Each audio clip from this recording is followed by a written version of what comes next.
ಇತ್ತೀಚಿನ ವರ್ಷಗಳಲ್ಲಿ ಹವಾಮಾನವೇ ಒಂದು ದೊಡ್ಡ ಚರ್ಚೆಯ ವಿಷಯವಾಗಿದೆ. ಮಳೆಗಾಲದಲ್ಲಿ ಮಳೆ ಇಲ್ಲ, ಬೇಸಿಗೆಯಲ್ಲಿ ದಾಖಲೆ ಮಟ್ಟದ ಉಷ್ಣಾಂಶ, ಚಳಿಗಾಲದಲ್ಲೂ ಅಸಹಜ ಬಿಸಿ. ಪ್ರಕೃತಿ ತನ್ನ ಸಹಜ ಚಕ್ರದಿಂದ ದೂರ ಸರಿಯುತ್ತಿರುವಂತೆ ಕಾಣ್ತಾ ಇದೆ. ಈಗ ಈ ಆತಂಕದ ನಡುವೆ ವಿಶ್ವದ ಹವಾಮಾನ ತಜ್ಞರು ಮತ್ತೊಂದು ಗಂಭೀರ ಎಚ್ಚರಿಕೆಯನ್ನು ನೀಡಿದ್ದಾರೆ. ಪೆಸಿಫಿಕ್ ಮಹಾಸಾಗರದಲ್ಲಿ ಎಲ್ ನಿನೋ ಪರಿಣಾಮ ಆರಂಭವಾಗಿದ್ದು, ಇದು ಮುಂದಿನ ಕೆಲವು ತಿಂಗಳಲ್ಲಿ ಸೂಪರ್ ಎಲ್ ನಿನೋ ಆಗಿ ರೂಪಾಂತರಗೊಳ್ಳುವ ಸಾಧ್ಯತೆ ಇದೆ ಎಂದು ಅಮೆರಿಕ, ಯುರೋಪ್ ಹಾಗೂ ಭಾರತದ ಹವಾಮಾನ ಸಂಸ್ಥೆಗಳು ಮುನ್ಸೂಚನೆಯನ್ನು ನೀಡಿವೆ. ಎಲ್ ನಿನೋ, ಸೂಪರ್ ಎಲ್ ನಿನೋ ಮಧ್ಯೆ ಇರುವ ವ್ಯತ್ಯಾಸವೇನು? ಭಾರತಕ್ಕಿರುವ ಆತಂಕವೇನು? ಬನ್ನಿ ಈ ವಿಡಿಯೋದಲ್ಲಿ ಒಂದಿಷ್ಟು ಮಾಹಿತಿಯನ್ನು ನೋಡ್ತಾ ಹೋಗೋಣ. ಎಲ್ಲೂ ಸ್ಕಿಪ್ ಮಾಡದೆ ಈ ವಿಡಿಯೋ ನೋಡಿ.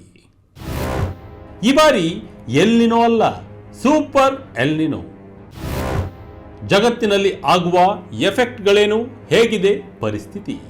ಎಸ್ ವೀಕ್ಷಕರೇ, 1950ರ ಬಳಿಕ ಕಂಡ ಅತ್ಯಂತ ಪ್ರಬಲ ಎಲ್ ನಿನೋ ಘಟನೆ ಸಂಭವಿಸುವ ಸಾಧ್ಯತೆ ಇದೆ ಎನ್ನಲಾಗ್ತಿದೆ. ಹಾಗಾದರೆ ಏನಿದು ಎಲ್ ನಿನೋ? ಯಾಕೆ ಇಡೀ ಜಗತ್ತು ಇದರ ಬಗ್ಗೆ ಆತಂಕವನ್ನು ವ್ಯಕ್ತಪಡಿಸ್ತಾ ಇದೆ? ಭಾರತದ ಮುಂಗಾರು ಮಳೆ, ಕೃಷಿ, ಕುಡಿಯುವ ನೀರು ಹಾಗೂ ಜನಜೀವನದ ಮೇಲೆ ಇದರ ಪರಿಣಾಮ ಏನಾಗಬಹುದು? ಇವೆಲ್ಲದರ ಸಂಪೂರ್ಣ ಮಾಹಿತಿ ಸಿಗಬೇಕಾದ್ರೆ ನೀವು ಈ ವಿಡಿಯೋವನ್ನು ಪೂರ್ತಿಯಾಗಿ ನೋಡಿದರೆ ಮಾತ್ರ ಗೊತ್ತಾಗುತ್ತೆ. ನೀವು ನಾವೆಲ್ಲ ಎಲ್ ನಿನೋ ಬಗ್ಗೆ ಹಿಂದೆ ಕೇಳಿದ್ದೇವೆ, ನೋಡಿದ್ದೇವೆ ಕೂಡ. ಸ್ನೇಹಿತರೆ, ಮೊದಲು ಈ ಎಲ್ ನಿನೋ ಅಂದರೆ ಏನು ಎಂಬುದನ್ನು ತಿಳಿದುಕೊಳ್ಳೋಣ. ಭೂಮಿಯ ಮೇಲಿನ ಅತಿದೊಡ್ಡ ಸಾಗರವಾದ ಪೆಸಿಫಿಕ್ ಮಹಾಸಾಗರದ ಮಧ್ಯೆ ಮತ್ತು ಪೂರ್ವ ಭಾಗದಲ್ಲಿ ಸಾಮಾನ್ಯಕ್ಕಿಂತ ಹೆಚ್ಚು ತಾಪಮಾನ ಏರಿಕೆಯಾಗುವ ಪ್ರಕ್ರಿಯೆಯನ್ನು ಎಲ್ ನಿನೋ ಎಂದು ಕರೆಯುತ್ತಾರೆ. ಸಾಮಾನ್ಯವಾಗಿ ಸಮುದ್ರದ ಮೇಲ್ಮೈ ನೀರು ನಿರ್ದಿಷ್ಟ ಮಟ್ಟದ ತಾಪಮಾನದಲ್ಲಿರುತ್ತದೆ. ಆದರೆ ಕೆಲ ವರ್ಷಗಳಿಗೊಮ್ಮೆ ಆ ನೀರು ಅಸಹಜವಾಗಿ ಬಿಸಿಯಾಗಲು ಆರಂಭಿಸುತ್ತದೆ. ಇದರಿಂದ ಗಾಳಿಯ ಹರಿವು, ವಾತಾವರಣದ ಒತ್ತಡ ಹಾಗೂ ಮಳೆ ಬೀಳುವ ಮಾದರಿಗಳಲ್ಲಿ ದೊಡ್ಡ ಬದಲಾವಣೆ ಉಂಟಾಗುತ್ತದೆ. ಒಂದು ಪ್ರದೇಶದಲ್ಲಿ ಆರಂಭವಾಗಿರುವ ಈ ಬದಲಾವಣೆ ಸಾವಿರಾರು ಕಿಲೋಮೀಟರ್ ದೂರದಲ್ಲಿರುವ ದೇಶಗಳ ಮೇಲೂ ಪರಿಣಾಮ ಬೀರುತ್ತದೆ. ಅದಕ್ಕಾಗಿಯೇ ಎಲ್ ನಿನೋವನ್ನು ಕೇವಲ ಸಾಗರದ ಘಟನೆಯಾಗಿ ಅಲ್ಲ, ಜಾಗತಿಕ ಹವಾಮಾನದ ವ್ಯವಸ್ಥೆಯನ್ನು ಪ್ರಭಾವಿಸುವ ಪ್ರಮುಖ ವಿದ್ಯಮಾನವಾಗಿ ಪರಿಗಣಿಸಲಾಗ್ತದೆ. ವಿಜ್ಞಾನಿಗಳ ಗಮನ ಪೆಸಿಫಿಕ್ ಕಡೆ ಯಾಕೆ ಗೊತ್ತಾ? ಕೇಂದ್ರ ಹವಾಮಾನ ಇಲಾಖೆ ಕೊಟ್ಟ ಎಚ್ಚರಿಕೆ ಏನು? ಈಗ ಹವಾಮಾನ ತಜ್ಞರನ್ನ ಹೆಚ್ಚು ಆತಂಕಕ್ಕೆ ಈಡು ಮಾಡಿರುವುದು ಈ ಬಾರಿ ಸಾಮಾನ್ಯ ಎಲ್ ನಿನೋ ಅಲ್ಲ, ಸೂಪರ್ ಎಲ್ ನಿನೋ ರೂಪುಗೊಳ್ಳುವ ಸಾಧ್ಯತೆ ಇದೆ ಎಂಬುದು. ಅಮೆರಿಕದ ರಾಷ್ಟ್ರೀಯ ಸಾಗರ ಮತ್ತು ವಾತಾವರಣ ಆಡಳಿತ ಸಂಸ್ಥೆ ಅಂದರೆ NOAA ಬಿಡುಗಡೆ ಮಾಡಿರುವ ವರದಿ ಪ್ರಕಾರ ಪೆಸಿಫಿಕ್ ಸಾಗರದಲ್ಲಿ ಸಮುದ್ರದ ಮೇಲ್ಮೈ ತಾಪಮಾನ ವೇಗವಾಗಿ ಏರಿಕೆಯಾಗ್ತಾ ಇದೆ. ಈ ಬೆಳವಣಿಗೆಯ ಆಧಾರದ ಮೇಲೆ ನವೆಂಬರ್ನಿಂದ ಜನವರಿವರೆಗೆ ಎಲ್ ನಿನೋ ಅತ್ಯಂತ ತೀವ್ರ ಸ್ವರೂಪ ಪಡೆಯುವ ಸಾಧ್ಯತೆ ಇದೆ. 63% ಎಂದು ಅಂದಾಜಿಸಲಾಗಿದೆ. ಇಲ್ಲಿ ಗಮನಿಸಬೇಕಾದ ಸಂಗತಿ ಏನೆಂದರೆ, ಕೆಲವೇ ವಾರಗಳ ಹಿಂದೆ ಈ ಸಾಧ್ಯತೆಯನ್ನು ಕೇವಲ 37% ಎಂದು ಅಂದಾಜಿಸಲಾಗಿತ್ತು. ಆದರೆ ಸಮುದ್ರದ ಉಷ್ಣಾಂಶದಲ್ಲಿ ಸಂಭವಿಸಿರುವ ದಿಢೀರ್ ಏರಿಕೆಯಿಂದ ಮುನ್ಸೂಚನೆಗಳನ್ನೇ ಪರಿಷ್ಕರಿಸಲಾಗಿದೆ. ಇದೇ ಕಾರಣಕ್ಕೆ ಜಾಗತಿಕ ಹವಾಮಾನ ವಿಜ್ಞಾನಿಗಳ ಗಮನ ಈಗ ಪೆಸಿಫಿಕ್ ಮಹಾಸಾಗರದ ಕಡೆ ನೆಟ್ಟಿದೆ. ಯುರೋಪಿಯನ್ ಹವಾಮಾನ ಸಂಸ್ಥೆಯು ಇದೇ ರೀತಿಯ ಎಚ್ಚರಿಕೆ ನೀಡಿದ್ದು, ಈ ವರ್ಷದ ಕೊನೆಯ ವೇಳೆಗೆ ಎಲ್ ನಿನೋ ತನ್ನ ಗರಿಷ್ಠ ತೀವ್ರತೆಯನ್ನು ತಲುಪಬಹುದು ಎಂದು ಹೇಳಿಕೆ ಕೊಟ್ಟಿದೆ. ಎಲ್ ನಿನೋ ಎಫೆಕ್ಟ್, ಭಾರತದ ಪರಿಸ್ಥಿತಿ ಹೇಗಿದೆ? ದಶಕಗಳಿಂದ ಎಲ್ ನಿನೋ ಪ್ರಭಾವ ಹೇಗಿತ್ತು? ಇನ್ನು ಭಾರತದ ಪರಿಸ್ಥಿತಿಯನ್ನು ನೋಡಿದರೆ ಭಾರತೀಯ ಹವಾಮಾನ ಇಲಾಖೆ ಕೂಡ ಎಲ್ ನಿನೋ ಪರಿಣಾಮ ಆರಂಭವಾಗಿದೆ ಎಂದು ದೃಢಪಡಿಸಿದೆ. ಮುಂಗಾರು ಮಳೆಯ ಅವಧಿಯಲ್ಲಿಯೇ ಈ ಪರಿಣಾಮ ಮತ್ತಷ್ಟು ಬಲಗೊಳ್ಳುವ ಸಾಧ್ಯತೆ ಇದೆ ಎಂದು ಇಲಾಖೆ ಎಚ್ಚರಿಸಿದೆ. ಸಾಮಾನ್ಯವಾಗಿ ಭಾರತದ ಕೃಷಿ ಹಾಗೂ ಆರ್ಥಿಕತೆಯ ಬೆನ್ನೆಲುಬು ಮುಂಗಾರು ಮಳೆಯಾಗಿದೆ. ದೇಶದ ಬಹುಪಾಲು ರೈತರು ಮಳೆಯನ್ನೇ ಅವಲಂಬಿಸಿದ್ದಾರೆ.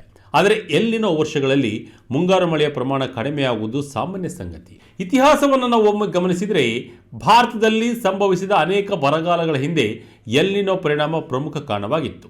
1982, 1987, 2002, 2009 ಹಾಗೂ 2015ರ ನಂತರ ವರ್ಷಗಳಲ್ಲಿ ಎಲ್ ನಿನೋ ಪರಿಣಾಮದಿಂದ ಮಳೆಯ ಕೊರತೆ ಕಂಡು ಬಂದಿತ್ತು.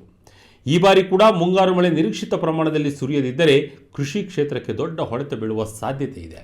ಭತ್ತ, ಜೋಳ, ರಾಗಿ, ಕಬ್ಬು ಸೇರಿದಂತೆ ಅನೇಕ ಬೆಳೆಗಳ ಉತ್ಪಾದನೆ ಕುಸಿಯಬಹುದು. ಇದರ ಪರಿಣಾಮವಾಗಿ ಆಹಾರ ಧಾನ್ಯಗಳ ಬೆಲೆ ಏರಿಕೆಯಾಗುವ ಅಪಾಯವೂ ಇದೆ. ಮಳೆಯ ಕೊರತೆ ಕೇವಲ ಕೃಷಿಗೆ ಮಾತ್ರ ಸೀಮಿತವಾಗುವುದಿಲ್ಲ. ಜಲಾಶಯಗಳು ತುಂಬದಿದ್ದರೆ ಕುಡಿಯುವ ನೀರಿನ ಸಮಸ್ಯೆ ತಲೆದೋರುತ್ತದೆ.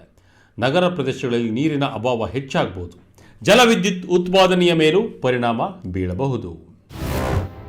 ಎಲ್ನಿನೋ ಜೊತೆ ಸೂಪರ್ ಎಲ್ನಿನೋ ಪರಿಸ್ಥಿತಿ ಗಂಭೀರ. ಎಲ್ನಿನೋ ವರ್ಷಗಳಲ್ಲಿ ಸಾಮಾನ್ಯವಾಗಿ ಭೂಮಿಯ ಸರಾಸರಿ ತಾಪಮಾನ ಹೆಚ್ಚಾಗುತ್ತದೆ. ಈಗಾಗಲೇ ಜಾಗತಿಕ ತಾಪಮಾನ ಏರಿಕೆಯ ಪರಿಣಾಮದಿಂದ ವಿಶ್ವ ಹಲವು ದಾಖಲೆಗಳನ್ನು ಮುರಿಯುತ್ತಿದೆ. ಅದರ ನಡುವೆ ಸೂಪರ್ ಎಲ್ನಿನೋ ಸೇರಿಕೊಂಡರೆ ಪರಿಸ್ಥಿತಿ ಇನ್ನಷ್ಟು ಗಂಭೀರವಾಗಬಹುದು. ಭಾರತದ ಅನೇಕ ರಾಜ್ಯಗಳಲ್ಲಿ ದೀರ್ಘಾವಧಿಯ ಬೇಸಿಗೆ, ಅಧಿಕ ಬಿಸಿಗಾಳಿ ಹಾಗೂ ಉಷ್ಣ ಮಾರುತಗಳು ಕಾಣಿಸಿಕೊಳ್ಳುವ ಸಾಧ್ಯತೆ ಇದೆ. ವಿಶೇಷವಾಗಿ ಉತ್ತರ, ಮಧ್ಯ ಹಾಗೂ ದಕ್ಷಿಣ ಭಾರತದ ಕೆಲವು ಭಾಗಗಳಲ್ಲಿ ತಾಪಮಾನ ಸಾಮಾನ್ಯಕ್ಕಿಂತ ಹಲವು ಡಿಗ್ರಿ ಹೆಚ್ಚು ದಾಖಲಾಗಬಹುದು ಎಂದು ತಜ್ಞರು ಅಂದಾಜಿಸಿದ್ದಾರೆ. ಇದರಿಂದ ವೃದ್ಧರು, ಮಕ್ಕಳು ಹಾಗೂ ಹೊರಾಂಗಣ ಕೆಲಸ ಮಾಡುವ ಕಾರ್ಮಿಕರು ಆರೋಗ್ಯ ಸಮಸ್ಯೆಗಳನ್ನು ಎದುರಿಸಬೇಕಾಗಬಹುದು. ಹೀಟ್ ಸ್ಟ್ರೋಕ್ ಪ್ರಕರಣ ಹೆಚ್ಚಾಗುವ ಸಾಧ್ಯತೆ ಇದೆ. ಆದರೆ ಈ ಆತಂಕದ ನಡುವೆಯೂ ಭಾರತಕ್ಕೆ ಒಂದು ಸಣ್ಣ ಆಶಾಕಿರಣವೂ ಇದೆ. ಐಒಡಿ ಎಂದರೇನು? ಭಾರತಕ್ಕೆ ಹೇಗೆ ಸಹಕಾರಿ? ಇಂಡಿಯನ್ ಓಷನ್ ಡೈಪೋಲ್ ಅಂದರೆ ಐಒಡಿ ಹಿಂದೂ ಮಹಾಸಾಗರದಲ್ಲಿ ಸಂಭವಿಸುವ ಈ ಹವಾಮಾನ ವಿದ್ಯಮಾನ ಕೆಲವೊಮ್ಮೆ ಭಾರತದ ಮಳೆಗೆ ಸಹಕಾರಿಯಾಗುತ್ತೆ. ಇದೇ ಗುಡ್ ನ್ಯೂಸ್. ವಿಶೇಷವಾಗಿ ಪಾಸಿಟಿವ್ ಐಒಡಿ ಉಂಟಾದರೆ ಭಾರತದ ಪಶ್ಚಿಮ ಹಾಗೂ ಮಧ್ಯ ಭಾಗಗಳಲ್ಲಿ ಮಳೆಯ ಪ್ರಮಾಣ ಹೆಚ್ಚಾಗುವ ಸಾಧ್ಯತೆ ಇದೆ ಎನ್ನಲಾಗುತ್ತೆ. ಜಪಾನ್ ಹವಾಮಾನ ಸಂಸ್ಥೆಯ ಪ್ರಕಾರ ಈ ವರ್ಷ ಜುಲೈ ವೇಳೆಗೆ ಪಾಸಿಟಿವ್ ಐಒಡಿ ರೂಪುಗೊಳ್ಳುವ ಸಾಧ್ಯತೆ ಇದೆ. ಒಂದು ವೇಳೆ ಇದು ಸಂಭವಿಸಿದರೆ ಎಲ್ನಿನೋದಿಂದ ಉಂಟಾಗುವ ಮಳೆಯ ಕೊರತೆಯನ್ನು ಭಾಗಶಃ ಸರಿದೂಗಿಸಬಹುದು. ಅಂದರೆ ಎಲ್ನಿನೋ ಒಂದು ಕಡೆ ಮಳೆಯನ್ನ ಕಡಿಮೆ ಮಾಡಲು ಪ್ರಯತ್ನಿಸಿದರೆ ಐಒಡಿ ಮತ್ತೊಂದು ಕಡೆ ಮಳೆಗೆ ನೆರವಾಗುವ ಸಾಧ್ಯತೆ ಇದೆ. ಹೀಗಾಗಿ ಈ ಎರಡು ಹವಾಮಾನದ ವ್ಯವಸ್ಥೆಗಳ ನಡುವಿನ ಸಮತೋಲನವೇ ಮುಂದಿನ ತಿಂಗಳ ಹವಾಮಾನವನ್ನು ನಿರ್ಧರಿಸಲಿದೆ. ಜಾಗತಿಕ ಮಟ್ಟದಲ್ಲೂ ಸೂಪರ್ ಎಲ್ನಿನೋ ಹಲವು ಪರಿಣಾಮಗಳನ್ನು ಉಂಟು ಮಾಡಬಹುದು. ಕೆಲವು ಪ್ರದೇಶಗಳಲ್ಲಿ ತೀವ್ರ ಬರಗಾಲ ಕಂಡು ಬಂದರೆ ಇನ್ನು ಕೆಲವು ಪ್ರದೇಶಗಳಲ್ಲಿ ಭಾರೀ ಮಳೆ ಹಾಗೂ ಪ್ರವಾಹ ಉಂಟಾಗಬಹುದು. ಅರಣ್ಯ ಬೆಂಕಿ, ಚಂಡಮಾರುತಗಳ ತೀವ್ರತೆ, ಸಮುದ್ರದ ಜೀವ ವೈವಿಧ್ಯತೆ ಸೇರಿದಂತೆ ಕ್ಷೇತ್ರಗಳ ಮೇಲೆ ಇದರ ಪರಿಣಾಮ ಬೀಳುವ ಸಾಧ್ಯತೆ ದಟ್ಟವಾಗಿದೆ. ಕೃಷಿಗೆ ಸವಾಲಾಗುತ್ತಾ ಬೆಲೆ ಏರಿಕೆ ಹೆಚ್ಚುತ್ತಾ? ಕೃಷಿ ಆಧಾರಿತ ಆರ್ಥಿಕತೆ ಹೊಂದಿರುವ ದೇಶಗಳಿಗೆ ಇದು ದೊಡ್ಡ ಸವಾಲು ಕೂಡ ಆಗಬಹುದು. ಆಹಾರ ಉತ್ಪಾದನೆ ಕುಸಿದರೆ ಜಾಗತಿಕ ಮಟ್ಟದಲ್ಲಿ ಆಹಾರ ಬೆಲೆ ಏರಿಕೆ ಸಂಭವಿಸಬಹುದು. ವಿಶ್ವದ ಹಲವು ಭಾಗಗಳಲ್ಲಿ ನೀರಿನ ಸಮಸ್ಯೆ ತೀವ್ರಗೊಳ್ಳುವ ಆತಂಕವೂ ಇದೆ. ಹೀಗಾಗಿ ವಿಜ್ಞಾನಿಗಳು ಈಗಿನಿಂದಲೇ ಪರಿಸ್ಥಿತಿಯನ್ನು ನಿಕಟವಾಗಿ ಗಮನಿಸ್ತಾ ಇದ್ದಾರೆ. ಉಪಗ್ರಹಗಳು, ಸಮುದ್ರದ ತಾಪಮಾನ ಮಾಪಕಗಳು, ಹವಾಮಾನ ಮಾದರಿಯ ಮೂಲಕ ನಿರಂತರ ಅಧ್ಯಯನ ನಡೆಸಲಾಗುತ್ತೆ. ಸದ್ಯದ ಲೆಕ್ಕಾಚಾರಗಳ ಪ್ರಕಾರ ಮುಂದಿನ ಕೆಲವು ತಿಂಗಳುಗಳು ಜಾಗತಿಕ ಹವಾಮಾನದ ದೃಷ್ಟಿಯಿಂದ ಅತ್ಯಂತ ಮಹತ್ವದಾಗಿದೆ. ಸೂಪರ್ ಎಲ್ನಿನೋ ನಿಜವಾಗಿಯೂ ರೂಪುಗೊಂಡರೆ ಅದರ ಪರಿಣಾಮಗಳು ಹಲವು ವರ್ಷಗಳವರೆಗೆ ನೆನಪಿನಲ್ಲಿ ಉಳಿಯುತ್ತವೆ.